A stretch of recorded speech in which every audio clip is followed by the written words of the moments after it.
ನಮಸ್ಕಾರ ಎಲ್ಲರಿಗೂ. ಹೊಸ ವೋಟರ್ ಐಡಿ ಕಾರ್ಡ್ ಅಥವಾ ಮತದಾರರ ಗುರುತಿನ ಚೀಟಿನ ನಿಮ್ಮ ಒಂದು ಮೊಬೈಲ್ನ ಮೂಲಕನೇ ಸುಲಭವಾಗಿ ಡೌನ್ಲೋಡ್ ಮಾಡುವಂತಹ ವಿಧಾನವನ್ನ ಇವತ್ತಿನ ವಿಡಿಯೋದಲ್ಲಿ ನಿಮಗೆ ತಿಳಿಸ್ತಾ ಇದ್ದೀನಿ. ನೀವು ಯಾವುದೇ ಒಂದು ಕೇಂದ್ರಗಳಿಗೆ ಹೋಗದೇನೆ ಮತ್ತು ನಿಮ್ಮ ಒಂದು ಹಣವನ್ನ ಕೊಡದೇನೆ ಉಚಿತವಾಗಿ ನಿಮ್ಮ ಒಂದು ಮೊಬೈಲ್ನ ಮೂಲಕನೇ ಒರಿಜಿನಲ್ ಆಗಿರುವಂತಹ ವೋಟರ್ ಐಡಿ ಕಾರ್ಡ್ನ ಪಡೆಯಬಹುದಾಗಿರುತ್ತೆ. ವೋಟರ್ ಐಡಿ ಕಾರ್ಡ್ನ ಮೊಬೈಲ್ನ ಮುಖಾಂತರ ಡೌನ್ಲೋಡ್ ಮಾಡುವಂತಹ ವಿಧಾನವನ್ನ ಇವತ್ತಿನ ವಿಡಿಯೋದಲ್ಲಿ ನೀವು ತಿಳಿದುಕೊಳ್ಳಬಹುದಾಗಿರುತ್ತೆ.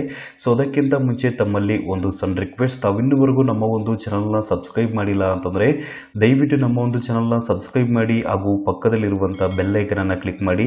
GSP ಕ್ಲಾಸ್ ಚಾನಲ್ ಅನ್ನು ಸಬ್ಸ್ಕ್ರೈಬ್ ಮಾಡೋದ್ರಿಂದ ಸಾರ್ವಜನಿಕರಿಗೆ ಉಪಯುಕ್ತ ಆಗುವಂತಹ ಮಾಹಿತಿಗಳು ಹಾಗೂ ಕೇಂದ್ರ ಸರ್ಕಾರದ ಕಡೆಯಿಂದ ಮತ್ತು ರಾಜ್ಯ ಸರ್ಕಾರದ ಕಡೆಯಿಂದ ಸಿಗುವಂತಹ ಯೋಜನೆಗಳ ಮಾಹಿತಿಗಳನ್ನ ಕೂಡ ನಮ್ಮ ಒಂದು ಚಾನಲ್ ನಿಂದ ನೀವು ಪಡೆಯಬಹುದಾಗಿರುತ್ತೆ. ಸೊ ಅದರಿಂದಾಗಿ ದಯವಿಟ್ಟು ನಮ್ಮ ಒಂದು ಚಾನಲ್ನ ಸಬ್ಸ್ಕ್ರೈಬ್ ಮಾಡ್ಕೊಳ್ಳೋದು ಮಾತ್ರ ಮರಿಬೇಡಿ.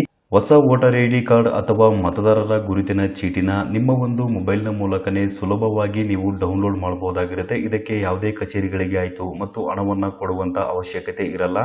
ಉಚಿತವಾಗಿ ಮೊಬೈಲ್ನ ಮೂಲಕ ಒರಿಜಿನಲ್ ಆಗಿರುವಂತಹ ವೋಟರ್ ಐಡಿ ಕಾರ್ಡ್ನ ಡೌನ್ಲೋಡ್ ಮಾಡುವಂತ ಸುಲಭ ವಿಧಾನವನ್ನ ಇವತ್ತಿನ ವಿಡಿಯೋದಲ್ಲಿ ನಿಮಗೆ ತಿಳಿಸ್ತಾ ಇದ್ದೀನಿ. ಮೊದಲನೇದಾಗಿ ನಿಮ್ಮ ಒಂದು ಮೊಬೈಲ್ನಲ್ಲಿ ಗೂಗಲ್ ಸರ್ಚ್ ಬಾರ್ನ ಓಪನ್ ಮಾಡ್ಕೊಳ್ಳಿ. ಗೂಗಲ್ ಸರ್ಚ್ ಬಾರ್ ಅಲ್ಲಿ ವೋಟರ್ ಐಡಿ ಅಂತ ಟೈಪ್ ಮಾಡಿ, ನಂತರ ಕೆಳಗಡೆ ಸಿಟಿಜನ್ ಸರ್ವಿಸ್ ಪೋರ್ಟಲ್ ಅಂತ ಲಿಂಕ್ ಓಪನ್ ಆಗುತ್ತೆ. ಸೊ ಈ ಒಂದು ಲಿಂಕ್ ಮೇಲೆ ಕ್ಲಿಕ್ ಮಾಡ್ಕೊಳ್ಳಿ. ನಂತರ ಸಿಟಿಜನ್ ಸರ್ವಿಸ್ ಪೋರ್ಟಲ್ ಓಪನ್ ಆಗಿರುತ್ತೆ. ಸೊ ಈ ಒಂದು ವೆಬ್ಸೈಟ್ಗೆ ಭೇಟಿ ನೀಡಿದ ನಂತರ ಇಲ್ಲಿ ನಿಮಗೆ ಸೈನ್ ಅಪ್ ಮತ್ತು ಲಾಗಿನ್ ಅಂತ ಇರುತ್ತೆ. ಇಲ್ಲಿ ಸೈನ್ ಅಪ್ ಮೇಲೆ ನೀವು ಕ್ಲಿಕ್ ಮಾಡ್ಕೊಳ್ಳಿ. ನಂತರ ಸೈನ್ ಅಪ್ ಪೇಜ್ ಓಪನ್ ಆಗಿರುತ್ತೆ. ಮೊಬೈಲ್ ನಂಬರ್ ಅಂತ ಕೇಳಿರ್ತಾರೆ, ನಿಮ್ಮ ಒಂದು ಮೊಬೈಲ್ ನಂಬರ್ನ ಎಂಟರ್ ಮಾಡಿ. ನಂತರ ಇಮೇಲ್ ಅಡ್ರೆಸ್ ಅಂತ ಬಂದಿರುತ್ತೆ, ಇಮೇಲ್ ಐಡಿ ಅಥವಾ ಜಿಮೇಲ್ ಐಡಿ ಎಂಟರ್ ಮಾಡಿ. ನಿಮ್ಮ ಹತ್ರ ಏನಾದರೂ ಜಿಮೇಲ್ ಐಡಿ ಇರಲಿಲ್ಲ ಅಂತಂದ್ರೆ ಹಾಗೆ ಕೂಡ ಬಿಡಬಹುದು. ನಂತರ ಇಲ್ಲಿ ಕೆಳಗಡೆ ಕ್ಯಾಪ್ಚಾ ಅಂತ ಕೊಟ್ಟಿರ್ತಾರೆ. ಈ ಒಂದು ಕ್ಯಾಪ್ಚಾನ ಕೆಳಗಡೆ ಈ ಒಂದು ಖಾಲಿ ಬಾಕ್ಸ್ ಅಲ್ಲಿ ಎಂಟರ್ ಮಾಡಬೇಕಾಗಿರುತ್ತೆ. ಈ ಒಂದು ಕ್ಯಾಪ್ಚಾ ನಿಮಗೆ ಸರಿಯಾಗಿ ಅರ್ಥ ಆಗ್ತಾ ಇರಲಿಲ್ಲ ಅಂತಂದ್ರೆ ಇಲ್ಲಿ ರಿಫ್ರೆಶ್ ಇರುತ್ತೆ, ಇದನ್ನ ಕ್ಲಿಕ್ ಮಾಡ್ಕೊಳ್ಳಿ. ಹೊಸದಾಗಿ ಒಂದು ಕ್ಯಾಪ್ಚಾ ಕೂಡ ಬರುತ್ತೆ. ಕ್ಯಾಪ್ಚಾನ ಎಂಟರ್ ಮಾಡಿದ ನಂತರ ಕಂಟಿನ್ಯೂ ಅಂತಿರುತ್ತೆ, ಕಂಟಿನ್ಯೂ ಮೇಲೆ ಕ್ಲಿಕ್ ಮಾಡಿ.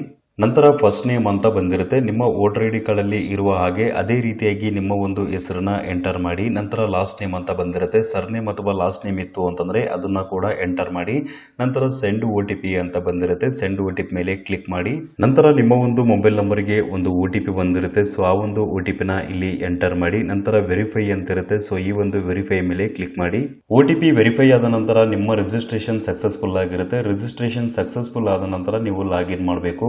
ಇಲ್ಲಿ ಲಾಗಿನ್ ಅಂತ ಇರುತ್ತೆ, ಈ ಒಂದು ಲಾಗಿನ್ ಮೇಲೆ ಕ್ಲಿಕ್ ಮಾಡ್ಕೊಳ್ಳಿ. ನಂತರ ಲಾಗಿನ್ ಪೇಜ್ ಓಪನ್ ಆಗಿರುತ್ತೆ. ಎಂಟರ್ ರಿಜಿಸ್ಟರ್ಡ್ ಮೊಬೈಲ್ ನಂಬರ್ ಅಂತ ಬಂದಿರುತ್ತೆ, ನೀವು ರಿಜಿಸ್ಟರ್ ಮಾಡಬೇಕಾದ್ರೆ ಕೊಟ್ಟಿರುವಂತಹ ಮೊಬೈಲ್ ನಂಬರ್ನ ಎಂಟರ್ ಮಾಡಿ.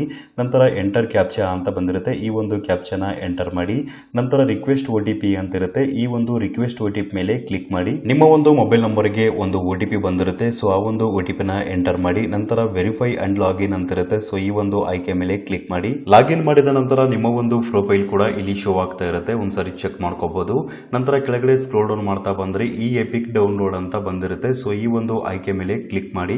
ನೆಕ್ಸ್ಟ್ ಇಲ್ಲಿ ಎಪಿಕ್ ನಂಬರ್, ಫಾರಂ ರೆಫರೆನ್ಸಿ ನಂಬರ್ ಅಂತ ಕೊಟ್ಟಿರ್ತಾರೆ. ಎರಡು ಆಯ್ಕೆಗಳಿಂದನೂ ಕೂಡ ನೀವು ಡೌನ್ಲೋಡ್ ಮಾಡಬಹುದು. ಎಪಿಕ್ ನಂಬರ್ ಅಂತ ಹೇಳಿದ್ರೆ ವೋಟರ್ ಐಡಿ ಕಾರ್ಡ್ ನಂಬರ್ ಆಗಿರುತ್ತೆ. ಫಾರಂ ರೆಫರೆನ್ಸಿ ನಂಬರ್ ಅಂತಂದ್ರೆ ನೀವು ಹೊಸ ಕಾರ್ಡಿಗಾಗಿ ಅಪ್ಲೈ ಮಾಡಿರ್ತಾರೆ, ಸೊ ಅಪ್ಲೈ ಮಾಡಿದಾಗ ನಿಮಗೆ ರೆಫರೆನ್ಸಿ ಕಾಪಿನ ಕೊಟ್ಟಿರ್ತಾರೆ. ಆ ಒಂದು ರೆಫರೆನ್ಸಿ ಕಾಪಿಯಲ್ಲಿ ಒಂದು ರೆಫರೆನ್ಸಿ ನಂಬರ್ ಕೂಡ ಇರುತ್ತೆ, ಸೊ ಆ ಒಂದು ರೆಫರೆನ್ಸಿ ನಂಬರ್ ಇಂದನೂ ಕೂಡ ನೀವು ವೋಟರ್ ಐಡಿ ಕಾರ್ಡ್ ನ ಡೌನ್ಲೋಡ್ ಮಾಡಬಹುದು. ಇಲ್ಲಿ ನಿಮ್ಮ ಹತ್ರ ವೋಟರ್ ಐಡಿ ಕಾರ್ಡ್ ನಂಬರ್ ಇತ್ತು ಅಂತಂದ್ರೆ ಎಪಿಕ್ ನಂಬರ್ ಅಂತ ಸೆಲೆಕ್ಟ್ ಮಾಡ್ಕೊಳ್ಳಿ. ನಂತರ ಎಂಟರ್ ಎಪಿಕ್ ನಂಬರ್ ಅಂತ ಬಂದಿರುತ್ತೆ, ನಿಮ್ಮ ವೋಟರ್ ಐಡಿ ಕಾರ್ಡ್ ನಂಬರ್ನ ಎಂಟರ್ ಮಾಡಿ. ಸೆಲೆಕ್ಟ್ ಸ್ಟೇಟ್ ಅಂತ ಬಂದಿರುತ್ತೆ, ರಾಜ್ಯವನ್ನ ಆಯ್ಕೆ ಮಾಡ್ಕೊಳ್ಳಿ. ನಮ್ಮ ಕರ್ನಾಟಕವನ್ನ ಇಲ್ಲಿ ಆಯ್ಕೆ ಮಾಡ್ಕೊಳ್ಳಿ. ನಂತರ ಸರ್ಚ್ ಅಂತ ಇರುತ್ತೆ, ಸರ್ಚ್ ಮೇಲೆ ಕ್ಲಿಕ್ ಮಾಡಿ. ನಂತರ ನಿಮ್ಮ ಒಂದು ವೋಟರ್ ಐಡಿ ಕಾರ್ಡ್ ಅಲ್ಲಿ ಇರುವಂತಹ ವಿವರಗಳು ಬಂದಿರುತ್ತೆ, ಒಂದ್ಸರಿ ಚೆಕ್ ಮಾಡ್ಕೊಳ್ಳಿ. ಇಲ್ಲಿ ವೋಟರ್ ಐಡಿ ಕಾರ್ಡ್ನ ನೀವು ಡೌನ್ಲೋಡ್ ಮಾಡಬೇಕಾಗಿತ್ತು ಅಂತಂದ್ರೆ ನಿಮ್ಮ ವೋಟರ್ ಐಡಿ ಕಾರ್ಡ್ಗೆ ಕಡ್ಡಾಯವಾಗಿ ಮೊಬೈಲ್ ನಂಬರ್ ಲಿಂಕ್ ಆಗಿರಬೇಕಾಗಿರುತ್ತೆ. ಲಿಂಕ್ ಆಗಿತ್ತು ಅಂತಂದ್ರೆ ಮಾತ್ರ ಡೌನ್ಲೋಡ್ ಮಾಡ್ಕೊಳ್ಳೋಕೆ ಆಗುವಂಥದ್ದು. ಒಂದು ವೇಳೆ ಏನಾದರೂ ವೋಟರ್ ಐಡಿ ಕಾರ್ಡ್ಗೆ ಮೊಬೈಲ್ ನಂಬರ್ ಲಿಂಕ್ ಇರಲಿಲ್ಲ ಅಂತಂದ್ರೆ ಡೌನ್ಲೋಡ್ ಮಾಡ್ಕೊಳ್ಳೋಕೆ ಆಗಲ್ಲ. 5 ನಿಮಿಷದಲ್ಲಿ ವೋಟರ್ ಐಡಿ ಕಾರ್ಡ್ಗೆ ಮೊಬೈಲ್ ನಂಬರ್ನ ಲಿಂಕ್ ಮಾಡಬಹುದಾಗಿರುತ್ತೆ. ಲಿಂಕ್ ಮಾಡುವಂಥ ವಿಡಿಯೋ ನಿಮಗೆ ಬೇಕಾಗಿತ್ತು ಅಂತಂದ್ರೆ ನನಗೆ ಕಮೆಂಟ್ ಮಾಡಬಹುದು. ಕಮೆಂಟ್ ಮಾಡಿದ್ರೆ ಖಂಡಿತವಾಗ್ಲೂ ಕೂಡ ನಿಮಗೆ ಮುಂದಿನ ವಿಡಿಯೋದಲ್ಲಿ ಮಾಹಿತಿನ ತಿಳಿಸ್ಕೊಡ್ತೀನಿ. ವೋಟರ್ ಐಡಿ ಕಾರ್ಡ್ಗೆ ಮೊಬೈಲ್ ನಂಬರ್ ಲಿಂಕ್ ಇದ್ದಂಥವ್ರು ಇಲ್ಲಿ ಕೆಳಗಡೆ ಸೆಂಡ್ OTP ಅಂತ ಇರುತ್ತೆ, ಸೆಂಡ್ OTP ಮೇಲೆ ಕ್ಲಿಕ್ ಮಾಡಿ. ನಿಮ್ಮ ಒಂದು ಮೊಬೈಲ್ ನಂಬರ್ಗೆ ಒಂದು OTP ಬರುತ್ತೆ, ಸೊ ಆ ಒಂದು OTP ನ ಇಲ್ಲಿ ಎಂಟರ್ ಮಾಡಿ. ನಂತರ ವೆರಿಫೈ ಅಂತ ಇರುತ್ತೆ, ಸೊ ವೆರಿಫೈ ಮೇಲೆ ಕ್ಲಿಕ್ ಮಾಡಿ. OTP ವೆರಿಫಿಕೇಶನ್ ಡನ್ ಸಕ್ಸಸ್ಫುಲ್ಲಿ ಅಂತ ಬಂದಿರುತ್ತೆ. ಇಲ್ಲಿ ಕೆಳಗಡೆ ಡೌನ್ಲೋಡ್ ಈ ಎಪಿಕ್ ಅಂತ ಇರುತ್ತೆ, ಸೊ ಈ ಒಂದು ಡೌನ್ಲೋಡ್ ಈ ಎಪಿಕ್ ಮೇಲೆ ಕ್ಲಿಕ್ ಮಾಡಿ. ಡೈರೆಕ್ಟ್ ಆಗಿ ನಿಮ್ಮ ಒಂದು ಮೊಬೈಲ್ ಅಲ್ಲಿ ವೋಟರ್ ಐಡಿ ಕಾರ್ಡ್ ಡೌನ್ಲೋಡ್ ಆಗುತ್ತೆ. ಡೌನ್ಲೋಡ್ ಆಗಿರುವಂತಹ ವೋಟರ್ ಐಡಿ ಕಾರ್ಡ್ ನ ಪ್ರಿಂಟ್ ಔಟ್ ತೆಗೆದು ನಿಮ್ಮ ಒಂದು ಕೆಲಸಗಳಿಗೆ ನೀವು ಉಪಯೋಗ ಬೇಗ ಕೂಡ ಮಾಡಬಹುದಾಗಿರುತ್ತೆ. ಸೊ ಈ ರೀತಿಯಾಗಿ ನಿಮ್ಮ ಒಂದು ಮೊಬೈಲ್ನ ಮೂಲಕನೇ ವೋಟರ್ ಐ ಡಿ ಕಾರ್ಡ್ನ ಡೌನ್ಲೋಡ್ ಮಾಡಬಹುದಾಗಿತ್ತು. ಸೊ ಈ ಒಂದು ಮಾಹಿತಿ ಎಲ್ರಿಗೂ ತಿಳಿದಿರಲಿ ಅಂತ ನಾನು ಇವತ್ತಿನ ವಿಡಿಯೋದ ಮೂಲಕ ನಿಮಗೆ ಮಾಹಿತಿನ ತಿಳಿಸ್ಕೊಟ್ಟಿದ್ದೇನೆ.